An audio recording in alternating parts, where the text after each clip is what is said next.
Promis, chose due. Je reviens avec la deuxième partie de ma vidéo, une vidéo différente, mais plus ou moins sur le même thème, qui explique quoi le struggle love de la femme noire et le fait que on la présente toujours avec des bad boys et tous les problèmes associés, le fait qu'elle soit toujours mise à l'avant au profit de certaines femmes, etc. En réalité, cache une réalité économique qui va vous effarer.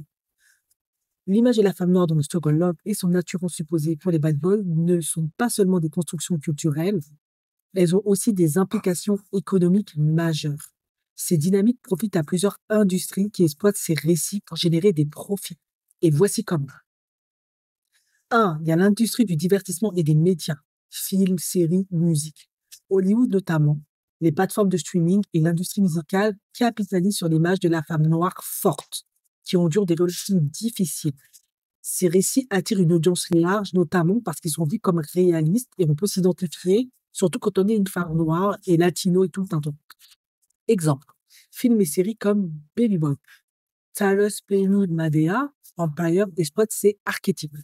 L'industrie musicale, notamment le hip-hop et le R&B, glorifie souvent les relations tumultueuses et les hommes à la masculinité toxique, tout en poussant les femmes à la loyauté aveugle, ride or die. Vous avez déjà vu ça dans des chansons de rap, si vous écoutez dans le rap. Vente de contenu. Ces récits deviennent viraux, génèrent des ventes d'albums, de places de cinéma et d'abonnements. Deuxième point, l'industrie de la mode et de la beauté. Hypersexualisation et pression esthétique. L'image de la femme noire forte et sexy nourrit la consommation de produits de beauté, de perruques, extensions capillaires et cosmétiques. L'archétype de la bad girl, qui plaît aux bad boys, influence la mode, look hyper féminisé, vêtements moulants, perruques lace front. Je connais pas, désolé. Soutien aux tendances de consommation. L'image de la femme noire devant être séduisante et toujours désirable pousse à une surconsommation de produits liés à l'apparence. Exemple, Cardi B et Megan Thee Stallion influencent le marché des cosmétiques et de la chirurgie esthétique. 3. L'industrie des relations amoureuses et du coaching. Coaching en relation et développement personnel. Les coachs en amour ciblent les femmes noires en leur vendant des conseils pour attirer un bon homme, souvent en jouant sur le fait qu'elles subissent des schémas de struggle. Exemple, livres, programmes en ligne et séminaires sur comment se faire épouser pour éviter les hommes toxiques. Application de rencontre. La difficulté des femmes noires à trouver des relations saines les pousse à consommer davantage des applications de dating et les algorithmes favorisent certains profils. Et les femmes noires sont souvent sous-évaluées sur ces plateformes, ce qui les pousse à y rester plus longtemps et donc à générer plus de revenus pour ces entreprises. Quatrième point, les marchés de la thérapie et du bien-être, psychologie et coaching de vie. Le struggle love et les traumatismes liés à ces relations créent une demande croissante pour la thérapie et les programmes de guérison émotionnelle. De nombreuses femmes investissent dans des livres de développement personnel, des thérapies et des coachings pour sortir des schémas toxiques. Industrie du self-care. La prise de conscience de ces dynamiques pousse certaines femmes à investir dans leur bien-être, spa, retraite, yoga, etc. Cela génère un marché autour des soins personnels pour contrer les effets du stress émotionnel. Cinquième point, l'industrie du mariage et du divorce. Mariage et divorce économique. Les schémas du struggle love conduisent souvent à des unions précaires, des divorces et des séparations conflictuelles. Cela alimente une économie du divorce, avocats, tribunaux, pensions alimentaires. Célébration de relations réparatrices.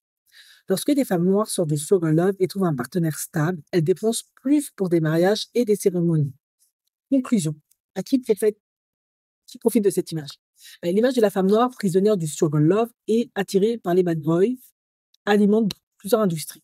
Cinéma, musique, séries, mode et beauté, coaching et relations amoureuses, psychologie et développement personnel, mariage, divorce et droit familial.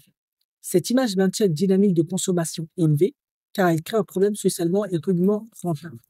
La clé pour en sortir, vous l'avez compris, est de changer les récits et de valoriser les relations équilibrées tout en incitant les femmes noires à reprendre le contrôle sur leurs standards amoureux et leur pouvoir économique.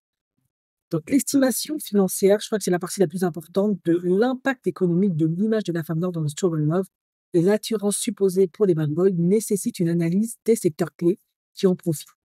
Donc, je vous ai fait une estimation des revenus générés par ces industries. Alors, l'industrie du divertissement, films, musique et séries, revenus annuels mondiaux, environ 300 milliards de dollars. Part estimée liée au struggle love, aux dynamiques toxiques, 10%, 30 milliards. Mode et beauté, vêtements, cosmétiques et chirurgie, 500 milliards de dollars, revenus annuels mondiaux, 5% est égal à 25 milliards. Application de rencontre, 5 milliards revenus annuels mondiaux. 20% pour le struggle love, dynamique toxique, 1 milliard.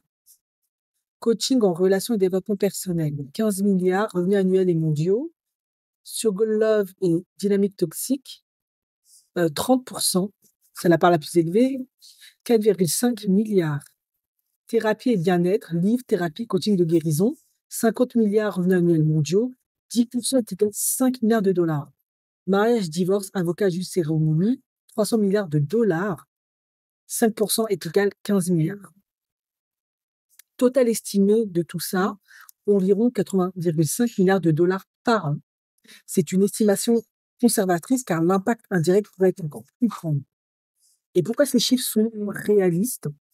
Divertissement. Les films et la musique qui glorifient ces relations génèrent des milliards. Exemple, Empire, Tyler Perry, la culture hip-hop. Beauté. La pression sur la femme noire pour rester attirante et séduisante favorise la consommation excessive. Dating app, les femmes noires sont souvent sous-matchées, ce qui les pousse à tester plus d'applications, augmentant les abonnements payants. Coaching et thérapie. La sortie du struggle love est une industrie en pleine expansion.